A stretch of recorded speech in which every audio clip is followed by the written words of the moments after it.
Ma mère a dit. Les billets d'avion sont trop chers. Nous n'avons pas besoin de toi. Reste à la maison. Je les ai regardés partir en silence. Puis j'ai reçu une alerte. Ma carte de crédit avait été utilisée pour 4 billets en classe affaires. Aucun d'eux n'était le mien. J'ai ouvert mon application bancaire, j'ai appuyé sur Tout contester. J'ai verrouillé le compte. 5 minutes plus tard, il y avait 45 appels manqués. Mon nom est Nathalie Brox.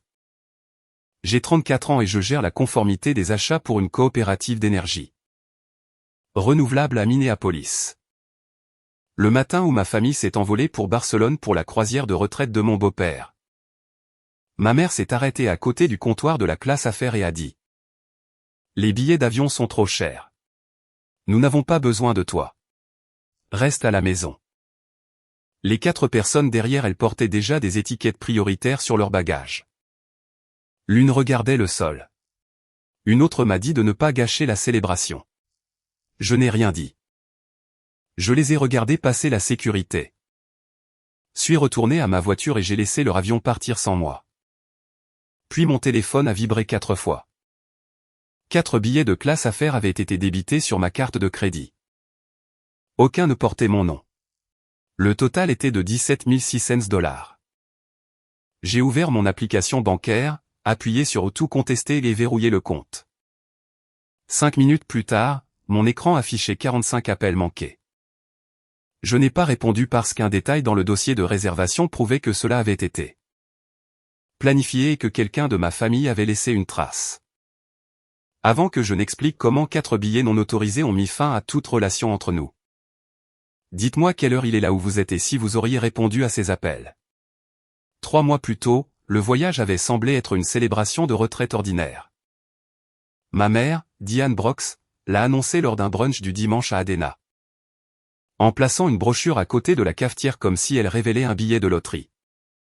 Mon beau-père, Martin Brox, venait de prendre sa retraite de son poste de directeur régional des ventes pour une entreprise d'équipement commercial. Et Diane a dit qu'il méritait une entrée inoubliable dans le prochain chapitre de sa vie. La croisière commencerait à Barcelone. Se poursuivrait le long de la côte méditerranéenne et se terminerait à Rome. Elle avait déjà imaginé les photographies, Martin à côté du salon privé du navire. Diane dans un tailleur pantalon blanc. Et leurs amis de son ancienne entreprise laissant des commentaires impressionnés sous chaque publication. J'ai dit que j'étais heureuse de payer ma propre part. Diane a souri jusqu'à ce que j'ajoute que je ne financerais personne d'autre. L'ambiance dans la pièce a immédiatement changé. Ma sœur cadette, Claire Dawson, a posé son mimosa et a dit que je faisais passer une célébration familiale pour un audit. Martin a rappelé à tout le monde que je gagnais plus que Claire et a dit que la contribution devrait être basée sur la capacité. Et non sur l'égalité. J'ai répondu que ma capacité à payer ne leur donnait pas le droit de dépenser. Au cours des 2 semaines suivantes, le voyage est devenu de plus en plus cher. Diane a ajouté une visite privée de la côte, un forfait repas premium. Un transfert en train de luxe et des chambres d'hôtel surclassées avant et après la croisière. Chaque fois, elle m'envoyait un message joyeux me demandant si je pouvais simplement verser la compte parce que sa carte était proche de sa limite. Chaque fois que je demandais un décompte écrit des coûts, elle n'en envoyait jamais. À la place, Claire appelait pour me dire que j'humiliais notre mère pour de l'argent qu'elle rembourserait de toute évidence. Diane avait toujours dépensé pour impressionner des gens qui n'étaient pas responsables de la facture. Martin traitait chaque dépense familiale comme un test de loyauté. Claire était protégée chaque fois qu'elle dépensait trop. Tandis qu'on attendait de moi que je résolve le problème discrètement et que je souris ensuite. 2 ans plus tôt, Diane m'avait demandé de couvrir un solde de facture de service public en retard parce qu'elle prétendait qu'un paiement automatique avait échoué. Elle ne m'a jamais remboursé, et quand je l'ai mentionné, Martin a dit que tenir les comptes entre parents était insensible. Cet incident a créé une règle que je n'ai plus jamais enfreinte. Pas de crédit partagé, pas de prénom documenté. Et pas de frais portés à mes comptes pour la convenance de quelqu'un d'autre. Diane détestait cette règle parce qu'elle supprimait l'ambiguïté qu'elle utilisait à son avantage. quand j'ai refusé de verser les acomptes pour la croisière. Elle a annoncé que l'arrangement initial des cabines ne fonctionnait plus. Elle a dit que le navire avait changé ses règles d'occupation et qu'il n'y avait pas de place pour moi à moins que je ne réserve une chambre séparée à un prix beaucoup plus élevé. J'ai vérifié le site web de la compagnie de croisière et n'ai trouvé aucun changement de ce type. Avant que je puisse la confronter, une tante a appelé pour dire qu'elle était désolée que j'ai choisi de ne pas venir. Diane avait déjà dit à la famille élargie que je préférais le travail à la retraite de Martin. Claire a admis plus tard dans un texto négligent que Diane s'attendait toujours à ce que je paie les vols parce que c'était le moins que je puisse faire. Je ne savais pas que Diane avait encore accès à une vieille tablette que j'avais laissée chez elle. 18 mois plus tôt après avoir coordonné les voyages pour des funérailles familiales. J'avais utilisé l'appareil pour gérer les réservations de compagnies aériennes, les confirmations d'hôtels et les courriels pendant que les parents se déplaçaient entre les États. Dans la confusion, j'ai oublié de la ramener à la maison. Mon courriel et mon compte de voyage sont restés connectés. Les arrangements de voyage étaient gérés par Paige Holloway, une des connaissances de Diane d'un club de fitness privé. Paige était spécialisée dans les voyages de groupes de luxe et connaissait Diane socialement, ce qui signifiait qu'elle acceptait des explications qu'un étranger aurait pu remettre en question. Diane m'a envoyé des messages contradictoires tout au long de la planification. Un autre me demandait les détails de mon passeport au cas où quelque chose se libérerait. J'ai refusé de les envoyer. 2 jours avant le départ, elle m'a demandé de conduire tout le monde et leurs bagages à l'aéroport international de Minneapolis-Saint Paul. J'ai failli refuser. Mais on avait dit à ma tante Linda que Martin ne pouvait pas soulever de lourds bagages après une récente intervention au dos. J'ai accepté parce que je croyais aider pour le transport, et non participer à un piège financier. Quand je suis arrivé avant le lever du soleil, Diane, Martin, Claire et Ethan attendaient avec des cartes d'embarquement imprimées déjà rangées dans des portefeuilles de passeport assortis. J'ai remarqué des étiquettes prioritaires sur les 4 valises. Diane avait prétendu à plusieurs reprises qu'il volait en classe économique pour économiser de l'argent. Quand j'ai demandé à voir le reçu, elle a refermé son portefeuille d'un coup sec et a dit que Paige avait tout regroupé. C'est à ce moment-là que Diane m'a dit que les billets étaient trop chers. Il n'avait pas besoin de moi et je devais rester à la maison. Claire évitait mon regard. Martin a dit que je rendais la matinée inconfortable. Ethan a commencé à déplacer les sacs vers la sécurité.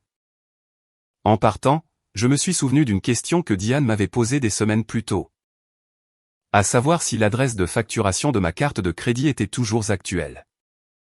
À l'époque, je pensais qu'elle commandait un cadeau d'anniversaire. Au moment où j'ai atteint l'autoroute, leur vol était déjà dans les airs. La première alerte a montré un débit en classe affaires pour Diane Brox. La deuxième nommait Martin Brox, la troisième nommait Claire Dawson. Et la quatrième nommait Ethan Dawson. Il n'y avait aucune réservation pour Nathalie Brox. Les 4 transactions avaient été traitées par la même agence de voyage, et ensemble, elles totalisaient 17 600 $. Je me suis garé sur le parking d'une épicerie, j'ai ouvert l'application de la carte. J'ai sélectionné chaque débit et je les ai marqués comme non autorisés. Puis j'ai appelé l'émetteur. Le représentant a gelé le compte, ouvert une enquête et m'a averti de ne pas négocier de remboursement en privé tant que la réclamation était active. J'ai pensé à la question étrange de Diane et à la vieille tablette. Mais je ne comprenais toujours pas toute la méthode. Mon appel suivant a été pour la compagnie aérienne.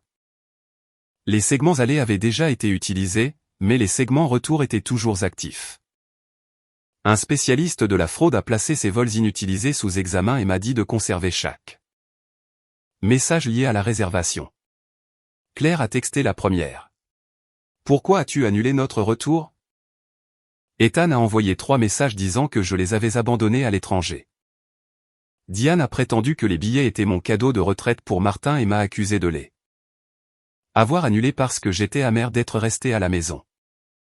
Martin a laissé un message vocal disant que la famille expliquerait tout après la croisière si j'arrêtais de transformer un petit désaccord en une affaire criminelle. Ma tante Linda a appelé ensuite. Elle semblait confuse plutôt qu'en colère et m'a demandé pourquoi j'avais retiré un cadeau généreux. Après que tout le monde soit monté à bord. Diane avait déjà commencé à façonner l'histoire avant même que je ne sois rentré à la maison. Je n'ai répondu qu'une seule fois, en envoyant la même phrase aux 4 voyageurs. Je n'ai pas autorisé ces achats, communiqué avec la banque.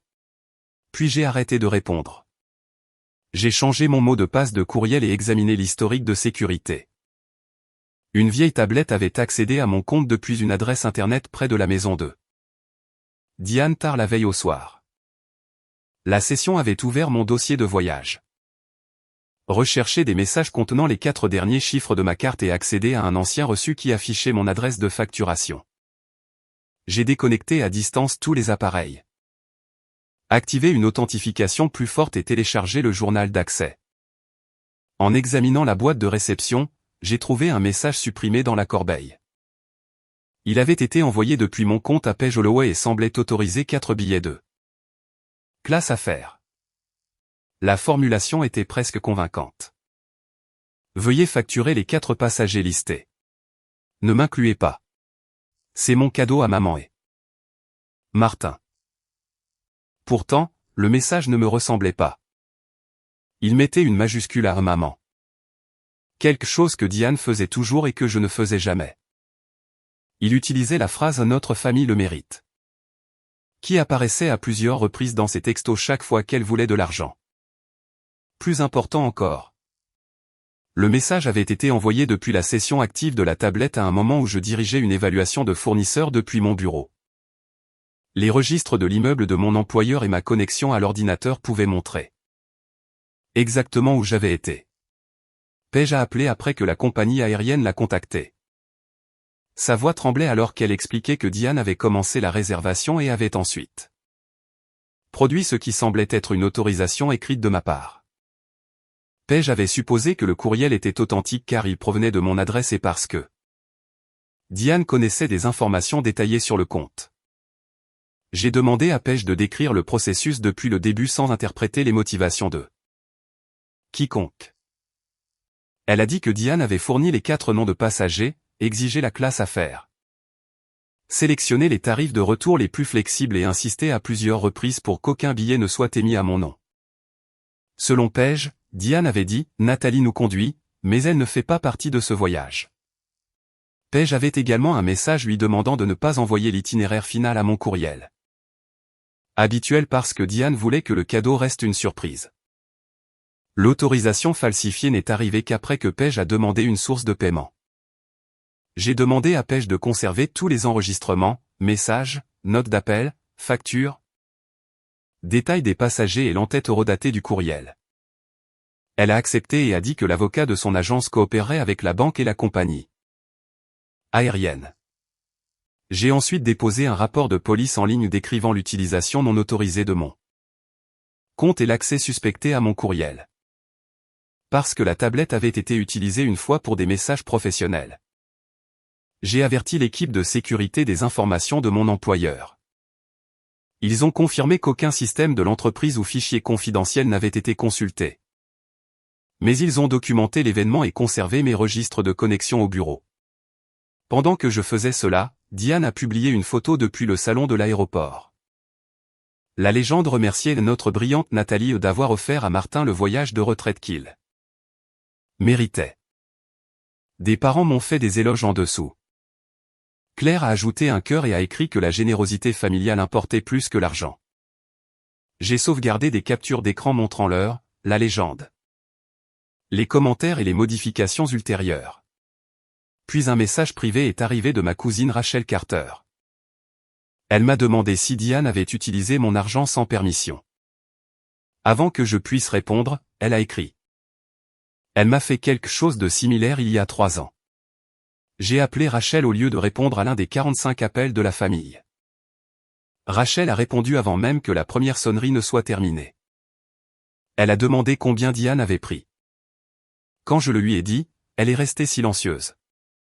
Puis a expliqué pourquoi mon message l'avait effrayée.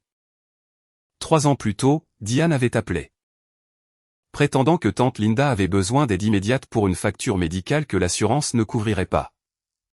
Rachel a transféré $1 200 après que Diane a promis que Linda le rembourserait dans 1 mois. Linda ne savait rien de la demande. Quand Rachel a découvert le mensonge et a demandé à récupérer son argent, Diane a dit aux parents que Rachel s'était portée volontaire pour faire une contribution familiale et qu'elle embarrassait maintenant tout le monde en attachant des conditions à la gentillesse. Le montant était plus petit, mais la méthode était identique, créer une urgence. Emprunter l'autorité de quelqu'un d'autre, puis redéfinir l'argent non autorisé comme un cadeau. Rachel avait gardé les messages parce que l'expérience lui avait fait douter de sa propre mémoire. Elle me les a transférés et m'a averti que Diane transformerait le litige en un test de loyauté. J'ai examiné d'anciens relevés et trouvé 3 débits que j'avais précédemment ignorés parce que chacun était petit. Un paiement à un fournisseur utilisé par le club de fitness de Diane. Un acompte d'une nuit d'hôtel près de chez elle, et un abonnement que je n'avais jamais souscrit. La banque les a ajoutés à l'enquête. Aucun ne prouvait à lui seul l'ensemble du stratagème, mais ensemble. Il montrait que les informations de mon compte n'avaient pas été utilisées pour la première fois à l'aéroport.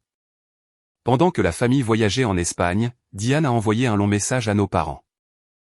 Elle a dit que j'étais devenue émotionnellement instable, que j'avais toujours été jalouse de Claire. Et que j'avais proposé d'acheter les billets avant de changer d'avis à la porte d'embarquement. Claire a répété l'affirmation dans le groupe familial et a ajouté que j'aimais contrôler les gens. Avec l'argent. J'ai écrit une seule réponse. Toute communication concernant les transactions doit se faire par écrit. Cette phrase les a rendus furieux parce qu'elle empêchait la dispute de se dissoudre en souvenir. Contradictoire. Martin est retourné au Minnesota plus tôt. Il a prétendu avoir une réunion de licence liée à un projet de consultation et s'est présenté devant mon appartement 2 soirs plus tard. Je l'ai vu à travers la caméra de l'immeuble et ne l'ai pas laissé entrer. Avant d'ouvrir la porte du hall, j'ai démarré un enregistrement audio sur mon téléphone. Il a dit que la famille ne pouvait pas se permettre des vols de retour de remplacement et m'a demandé de rétablir la carte juste assez longtemps pour qu'il puisse rentrer. Il a répondu que Diane avait eu l'intention de me le dire après le départ de l'avion. Quand je serais plus calme et incapable d'interférer. Je lui ai demandé directement s'il savait que ma carte était utilisée. Il a dit que Diane lui avait montré le courriel d'autorisation. J'ai demandé s'il croyait que je l'avais écrit. Martin a détourné le regard et a dit, « Je savais que ça ne te ressemblait pas. Mais j'ai supposé que tu l'accepterais une fois que ce serait fait. » Il a soutenu que je leur devais cela parce qu'il avait aidé à payer un semestre de collège communautaire. Je lui ai rappelé que j'avais remboursé chaque dollar 6 ans plus tôt et que j'avais encore les virements. Il est passé à Claire, disant que son mariage était sous pression financière et que les vacances étaient censées leur donner, à elle et à Ethan, un nouveau départ. J'ai demandé pourquoi aider Claire nécessitait de m'exclure. Après une longue pause, il a admis que Diane ne voulait pas que je confronte Claire à propos d'anciens prêts non remboursés pendant la croisière. Les surclassements en classe à faire, a-t-il dit, ont été choisis après que j'ai refusé de couvrir les excursions. Diane voulait prouver que le voyage pouvait continuer sans moi. Donc, vous m'avez exclu et avez utilisé mon crédit en même temps, ai-je dit. Martin m'a dit de ne pas utiliser de mots qui faisaient paraître la famille criminelle. Il m'a ordonné de retirer le litige et a décrit les billets comme un malentendu. Quand j'ai refusé, son ton a changé. Il a dit que lui et Diane diraient à tout le monde que j'étais malhonnête, instable et dangereuse avec les informations financières. Je l'ai laissé finir. Puis je lui ai dit que toute la conversation avait été enregistrée. Son visage a changé immédiatement. Il m'a accusé de tendre un piège alors que je n'avais posé que des questions directes et qu'il avait fourni les réponses. Mon avocate, Marissa Cole, a écouté le fichier le lendemain matin et m'a dit de conserver l'enregistrement original. Une sauvegarde et des notes écrites décrivant quand et où il a eu lieu. Elle m'a mis en garde de ne menacer personne avec ou de le publier en ligne. La famille a finalement acheté des billets de remplacement coûteux pour rentrer. Claire m'a publiquement blâmé pour le coup. Diane a annoncé un dîner de retraite chez Linda pour résoudre le malentendu devant tout le monde. Linda a appelé et m'a demandé d'y assister parce qu'elle croyait encore qu'une conversation en face à face pourrait révéler la vérité. J'ai d'abord refusé. Puis Paige m'a dit qu'elle était disposée à se joindre par vidéo et à expliquer elle-même les dossiers de réservation. J'ai accepté à 2 conditions. J'apporterai des documents et je partirai à la première menace. Linda a accepté. Pour la première fois depuis l'aéroport. Je savais que Diane devrait raconter son histoire dans une pièce où les preuves pourraient répondre. Le dîner était prévu pour le premier samedi après leur retour. La maison de Linda était déjà bondée quand je suis arrivé. Et Diane avait disposé des photos de la croisière autour du gâteau de retraite de Martin.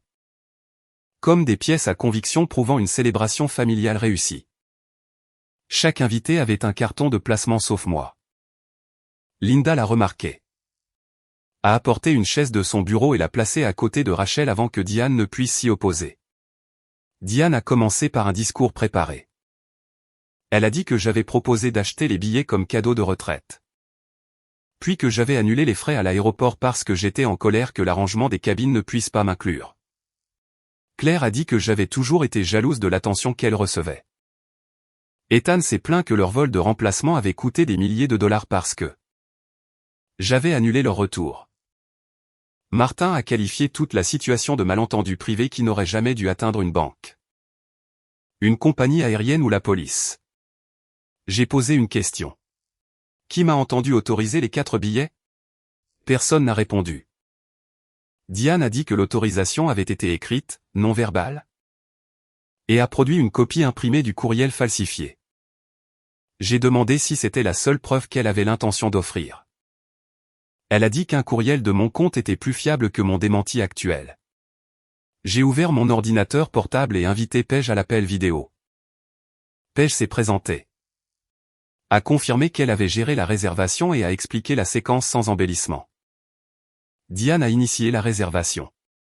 Diane a fourni les noms des passagers. Diane a exigé la classe affaires et des retours flexibles. Diane a dit à Paige que je ne voyageais pas. L'autorisation écrite est arrivée plus tard, après que Paige a demandé le paiement. Puis Paige a lu un message antérieur de Diane. Réservé pour nous 4. Nathalie reste à la maison. Ne lui envoyez pas l'itinéraire car elle compliquera la surprise. Le silence s'est fait dans la pièce. La contradiction était simple. Selon Diane, j'avais généreusement acheté un voyage duquel elle m'avait délibérément exclu. Pourtant, elle avait également dissimulé l'itinéraire et prévenu l'agente que je pourrais interférer. Diane a prétendu que j'avais accepté verbalement avant de devenir difficile. J'ai demandé quand cette conversation avait eu lieu. Elle n'a pas pu donner de date. J'ai affiché l'historique de sécurité du compte montrant l'ancienne tablette accédant à mon courriel. Depuis sa maison. La session a ouvert mon dossier de voyage. Recherché des informations de carte et envoyé l'autorisation pendant que j'étais au travail. Diane a dit que j'avais laissé le compte connecté, donc la famille croyait avoir la permission. Je lui ai dit que laisser une porte déverrouillée ne transférait pas la propriété de tout ce qui se trouvait derrière. L'accès n'était pas une autorisation. Martin a essayé de mettre fin à la discussion en disant que la famille en avait assez entendu. J'ai lancé l'enregistrement du hall de mon appartement. Sa propre voix a rempli la salle à manger de Linda. Tout le monde l'a entendu admettre que Diane prévoyait de me le dire après le départ. Ils l'ont entendu dire qu'il savait que le courriel ne me ressemblait pas. Ils l'ont entendu expliquer qu'il s'attendait à ce que j'accepte le débit pour éviter l'embarras. Quand l'enregistrement s'est terminé, Martin m'a accusé de l'humilier. Rachel s'est levée et a dit que l'humiliation n'était pas la même chose que d'être faussement accusée.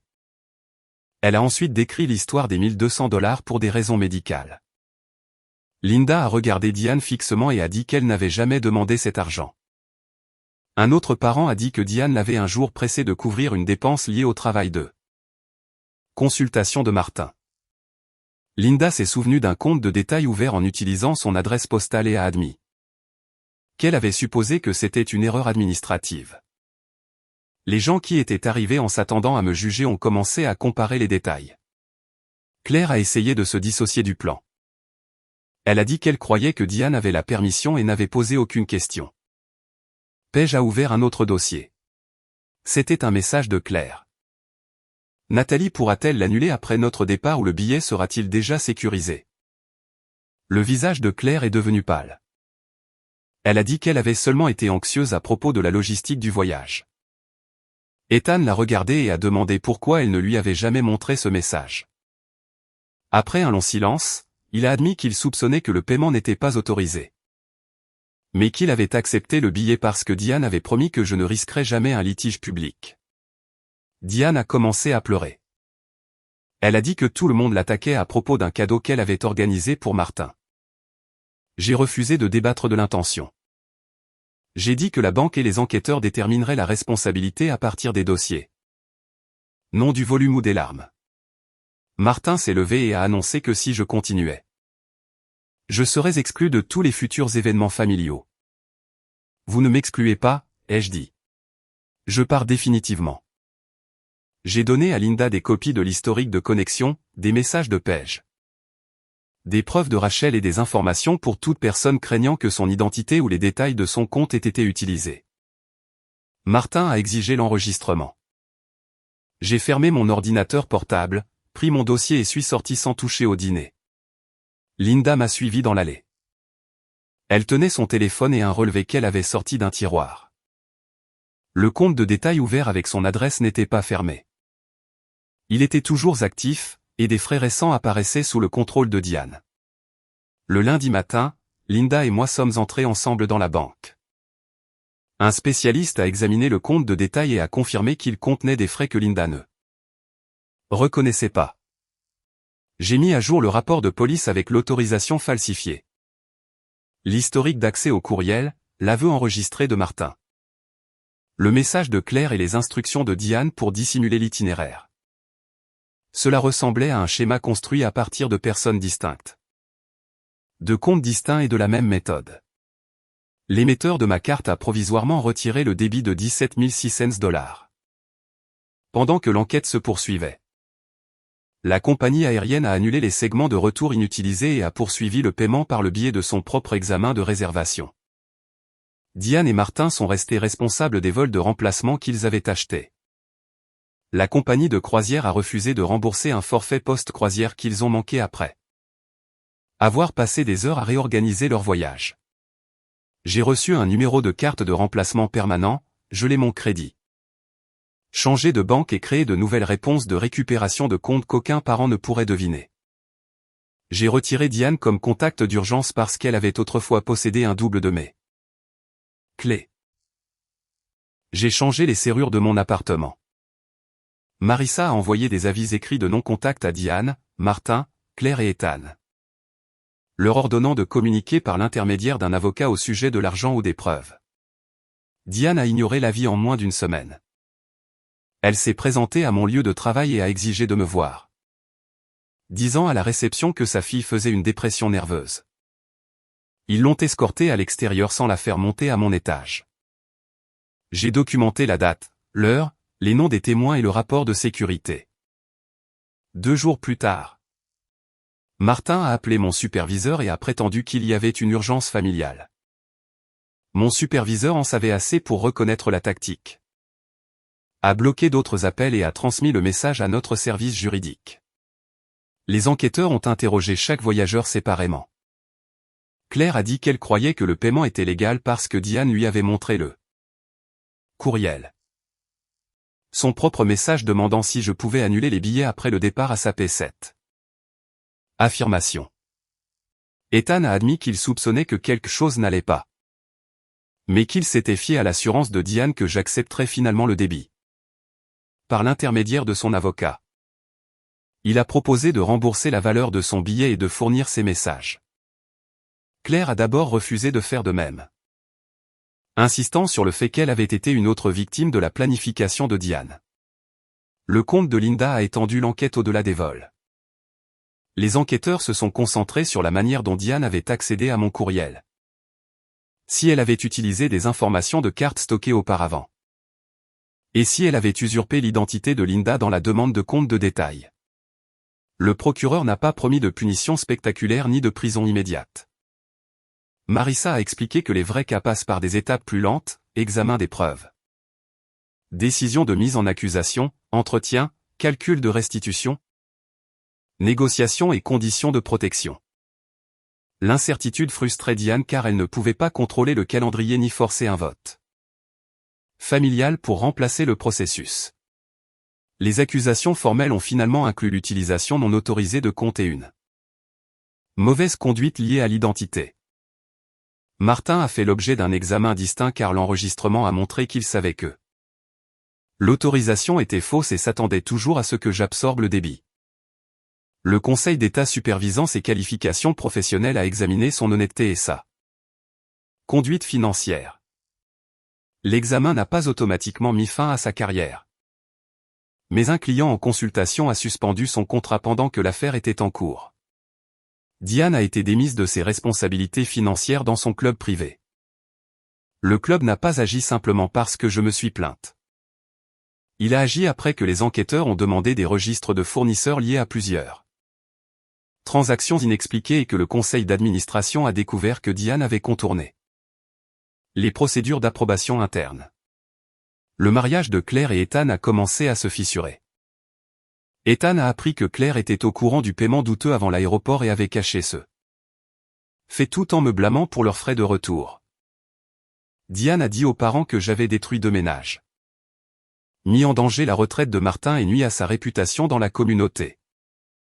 Chaque conséquence provenait d'un dossier qu'elle avait créé. Pas d'une histoire que j'avais inventée.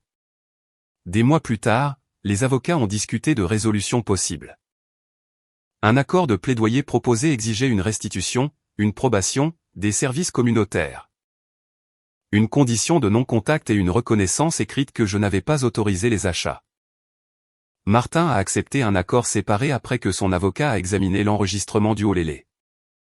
Dossier de réservation. Diane a résisté. Elle voulait que le langage écrit décrive l'incident comme un malentendu familial et a suggéré que j'avais donné un consentement implicite parce que je pouvais me permettre le voyage. J'ai refusé de soutenir tout document contenant ce mensonge. Le procureur ne m'a pas demandé de négocier directement avec ma mère. Mon rôle était de fournir des preuves, d'examiner les conditions d'impact sur la victime et de déclarer si le langage proposé était exact. Ethan a remboursé la valeur de son billet sur un compte séquestre. La part de Claire est restée contestée dans l'affaire civile. Linda a fermé le compte de détail frauduleux et a placé des alertes sur son crédit. Rachel a cessé de prendre les appels de Diane. Martin a perdu le contrat de consultation après que l'examen de ses qualifications a imposé des restrictions temporaires. Diane a continué d'envoyer des messages par l'intermédiaire de parents jusqu'à ce que le tribunal impose des conditions de protection. La veille de l'entrée en vigueur de ces conditions, une lettre manuscrite est arrivée à mon appartement sans adresse de retour. J'ai reconnu l'écriture penchée de Diane avant de toucher l'enveloppe. Pendant plusieurs minutes, je suis resté à côté de la boîte aux lettres et j'ai compris que même son dernier message avait été conçu pour m'atteindre avant que la limite ne devienne exécutoire. La lettre est arrivée un jeudi après-midi sans adresse de retour. J'ai photographié l'enveloppe, l'ai placée dans un dossier transparent et j'ai appelé Marissa avant de l'ouvrir. Elle a confirmé que je n'étais pas obligé de lire ou de répondre à quoi que ce soit. Nous avons scanné l'enveloppe non ouverte pour le dossier. Puis nous l'avons ouverte ensemble dans son bureau le lendemain matin. Diane a utilisé 4 pages sans écrire les mots « Je suis désolé ». Elle a dit que j'avais embarrassé la famille, exagéré une erreur privée et permis à des étrangers d'imposer des conséquences disproportionnées par rapport au coût des billets. Elle a écrit que les parents méritaient le pardon et qu'une fille qui a réussi ne devrait pas gâcher une retraite pour de l'argent qu'elle pouvait facilement se permettre. Elle m'a demandé de contacter le procureur, de demander la clémence et a expliqué qu'aucun préjudice réel n'avait été intentionnel. Elle a décrit les achats comme un cadeau auquel j'avais temporairement résisté. Elle n'a jamais reconnu la phrase à l'aéroport. Elle n'a jamais mentionné m'avoir dit de rester à la maison, de cacher l'itinéraire ou de s'assurer qu'aucun billet ne portait mon nom. La lecture de la lettre a clarifié ce que des mois de preuves avaient déjà montré. La réconciliation exigerait que j'accepte à nouveau l'ancienne hiérarchie. Diane définirait les faits. Martin appellerait l'obéissance de la loyauté. Claire recevrait une protection. Et je paierais pour la paix. Diane a finalement accepté un accord exigeant une restitution, une probation, des services communautaires et aucun contact avec moi. Le dossier écrit déclarait que je n'avais pas autorisé les achats de la compagnie aérienne. Martin a reçu des pénalités financières distinctes et une suspension temporaire de ses qualifications professionnelles. Ethan a terminé le remboursement de son billet et a fourni des messages supplémentaires. Claire a continué de nier toute responsabilité jusqu'à ce que les preuves civiles montrent qu'elle avait sciemment accepté l'avantage et s'était inquiétée d'une annulation avant le départ. La résolution l'a obligée à rembourser sa part. Aucun de ces résultats n'a restauré la confiance. Ils ont simplement attribué la responsabilité là où ma famille avait tenté d'imposer le silence. Linda a fermé le compte de détail frauduleux, a corrigé son rapport de crédit et a mis fin à tout contact avec Diane. Rachel a fait de même. Je ne les ai pas transformés en une alliance familiale de remplacement, n'ai pas organisé de dîner de guérison, ni créé un groupe consacré à la discussion sur Diane. J'avais passé assez de ma vie dans un système qui faisait du comportement d'une personne le sujet à plein temps de tous les autres. Linda et Rachel pouvaient choisir leurs limites. J'ai choisi les miennes. Quand mon bail a pris fin, j'ai déménagé dans un autre quartier de Minneapolis et n'ai donné l'adresse qu'à des personnes qui n'avaient aucun lien avec Diane. J'ai mis à jour les contacts d'urgence, les informations sur les bénéficiaires, les questions de récupération de comptes et chaque abonnement partagé. J'ai retiré les membres de ma famille des albums en nuage et des anciens comptes de voyage. J'ai bloqué Diane, Martin, Claire et Ethan. Puis j'ai écrit une limite privée en langage clair. Pas de messages indirects, pas d'aide financière. Pas de visite surprise et pas de discussion par l'intermédiaire de parents. Linda m'a demandé un jour si je pourrais reconsidérer ma décision après plusieurs années. Elle ne me mettait pas la pression. Elle voulait comprendre si la séparation avait une date d'expiration. Je lui ai dit que les conséquences n'étaient pas des punitions temporaires conçues pour que Diane se comporte bien. C'était des protections que j'avais l'intention de maintenir. Un compte verrouillé n'est pas cruel parce que la personne qui l'a mal utilisé veut y avoir de nouveaux accès. Les photos de la croisière ont disparu des réseaux sociaux de Diane après que des parents ont commencé à demander comment le voyage avait été financé. Martin a vendu un véhicule récréatif pour couvrir la restitution et les frais de justice. Diane a démissionné de son poste au club après l'examen interne. Claire est restée avec Diane pendant des mois tandis qu'Ethan vivait ailleurs et se demandait si leur mariage pouvait continuer. Je n'ai célébré rien de tout cela. Leurs pertes n'étaient pas des trophées. C'étaient les résultats prévisibles de décisions délibérées. 1 an après l'incident de l'aéroport, mon téléphone a affiché une autre alerte bancaire.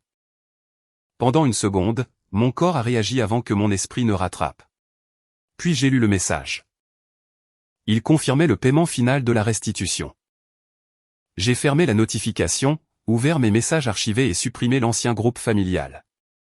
Je me souviens de Diane debout à côté du comptoir de la classe à faire 10 ans. Nous n'avons pas besoin de toi. Reste à la maison. Pendant des mois, cette phrase avait sonné comme un rejet. Finalement, je l'ai comprise différemment. Ils avaient accordé plus de valeur à mon crédit qu'à ma présence. Ils voulaient avoir accès à ce que je pouvais fournir sans l'inconvénient de m'inclure.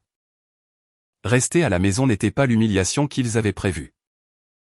C'était le premier moment où j'ai arrêté de les suivre dans un rôle qu'ils avaient écrit pour moi. Le pardon ne peut pas être exigé comme prix pour mettre fin à la maltraitance. Une limite n'échoue pas parce que la personne à l'extérieur refuse de comprendre. Je n'avais pas besoin de l'accord de Diane, de l'approbation de Martin, des excuses de Claire ou du regret d'Ethan pour rendre la séparation permanente. J'avais besoin de dossiers précis, de décisions cohérentes et de la volonté de laisser les conséquences rester inconfortables. Ma mère croyait que la famille signifiait un accès permanent à mon temps, mon argent et mon silence. Elle avait tort. Les frais ont été annulés. Les comptes ont été verrouillés et les personnes qui m'ont utilisé ont été retirées de ma vie. Je n'ai pas détruit ma famille en signalant ce qu'ils ont fait. J'ai cessé de leur permettre de détruire. Cette histoire est entièrement fictive et destinée uniquement à des fins de divertissement et d'éducation.